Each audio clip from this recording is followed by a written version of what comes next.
बिस्मिल्लाहिर्रहमानिर्रहीम। मैं कैसर अब्बास जाफरी, तुसी वेख रहे हो जाफरी फूड ऑफिशियल। उम्मीद करदा कि रब करीम दे फजल करम दे नाल तुसी सारे खैरियत नाल होसो। अज मैं तुहाडे नाल असल मुखड्डी हलवा बनाने दा तरीका शेयर कर रहा। वीडियो मुकम्मल वेखना। अगर वीडियो पसंद आवे तो इसनू लाइक कर छोड़ना और चैनल नू सबसक्राइब कर छोड़ना। बिस्मिल्लाह करदे हां जी। सूजी की गल करां तो 1 पाव साढ़े कोल सूजी है। एक असा छाननी लई है। इस दे अंदर इसनू छान लेना।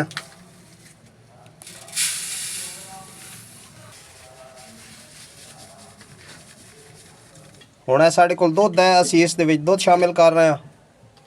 बिस्मिल्लाहिर्रहमानिर्रहीम। ये सूजी हुण कम अज कम दुध दे विच आधा घंटा भिगो के असां रख दी। कढ़ाई असां चुल्हे ते चढ़ा दी। हुण इस दे विच असीं 1 पाव चीनी पा रहे हैं। 1 पाव साढ़े कोल सूजी है। हुण असीं इस दे विच थोड़ा जिहा पानी शामिल कर रहे हैं, क्योंकि असां इस चीनी नू मेल्ट करना है। चीनी मेल्ट हो गई है, काफ़ी उबाल आ रहे हैं। देख लो कलर भी चेंज कर रही है।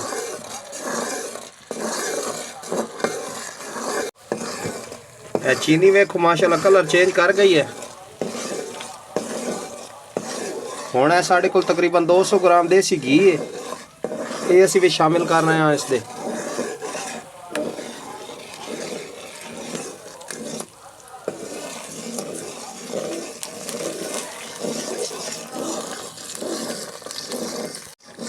घी शामिल किते सन तकरीबन 2-1 मिनट हो गए।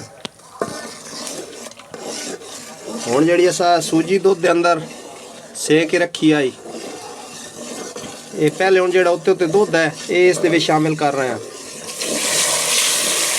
थोड़ा थोड़ा करके इसे शामिल करना।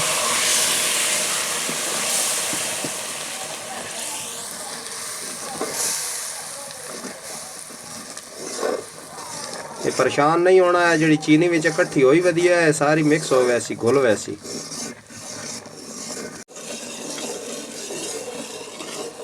हुण 4 एक सब्ज़ इलायची है, ये भी शामिल कर रहे हैं इसमें।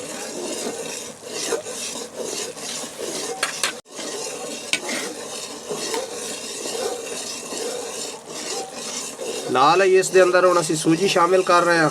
नाल नाल हलांदे रहना ते नाल नाल सूजी शामिल कर रहे हैं।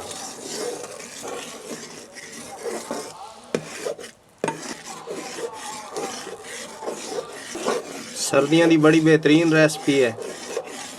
सूजी अस सारी शामिल कर दी।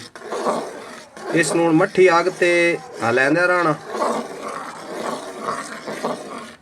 इस नूं असां खुश्क करना है। माशाल्लाह वेखो, इस नूं इत्थे मट्ठी अग ते चंगी तरह भुनना है ताकि कलर चेंज कर वजे। इत्थे इसकी मेहनत ज़्यादा हो सी। हुण साढ़े कोल ड्राई फ्रूट है, गरी मेवा और बादाम, ये इस दे विच शामिल कर रहे हैं।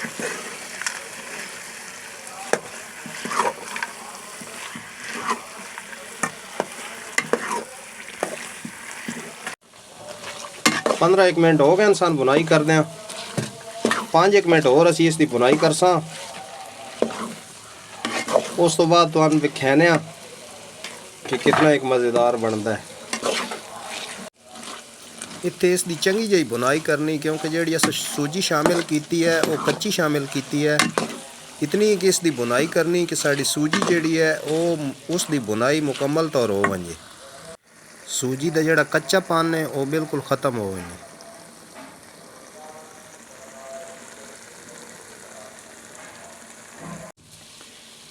माशाल्लाह हलवा साड़ा तैयार हो गया है, वेख सकते हो।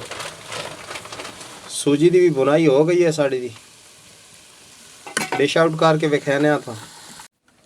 अगर मेरी वीडियो पसंद आवे तो उसनू लाइक करया है और मेरे चैनल नू सबसक्राइब करया है। तुसां लोगां दे तावन दे नाल ही चैनल अगे चलना है। अज वास्ते बस इतना है कि मिलते हैं किसी अगली वीडियो दे विच।